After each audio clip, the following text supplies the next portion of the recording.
Union Finance Minister Nirmala Sitharaman presented the Union Budget 2026-27 in the Lok Sabha, marking her 9th consecutive budget. She termed it Yuva Shakti driven, highlighting poverty reduction and improved living standards as key achievements.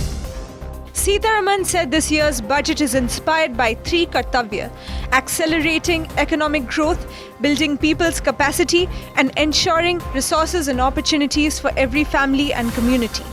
She called it a blueprint for inclusive development.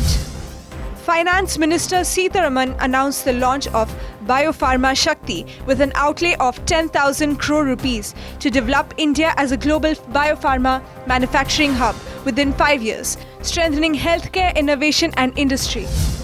For the labor-intensive textile sector, Sitharaman announced the Mahatma Gandhi Gram Swaraj initiative to strengthen khadi, handloom and handicrafts, aiming to empower rural artisans and promote traditional industries.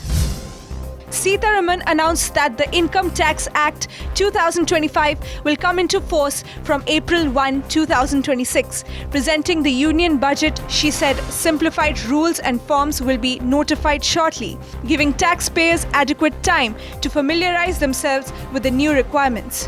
She has kept the tax slabs unchanged. Highlighting financial robustness, the Finance Minister announced a high-level committee on banking for Viksit Bharat to review the sector comprehensively, ensuring stability, inclusion and consumer protection. Union Budget 2026-27 outlines a transformative roadmap for Odisha, with rare earth corridors to boost mining, National Waterway 5 linking industrial hubs to Paradeep and Dhamra ports, and turtle trails to promote ecotourism. Prime Minister Narendra Modi hailed the Union Budget 2026-27 as historic, strengthening Make in India and Atmanirbhar Bharat. Home Minister Amit Shah called it a blueprint for empowering every sector and citizen, while Education Minister Dharmendra Pradhan said it will boost education and employment creation. Air Marshal Inderpal Singh Walia assumed charge as Air Officer Commanding-in-Chief, Eastern Air Command. Commissioned in 1988, he is a decorated officer with expertise across MiG and Su-30 aircraft.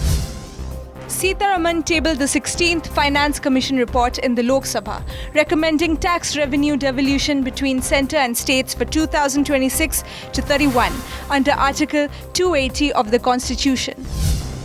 India clinched the 5-match T20 series against New Zealand 4-1, winning the final clash by 46 runs in Thiruvananthapuram. Ishan Kishan scored 103 runs, while Surya Kumar Yadav added 63.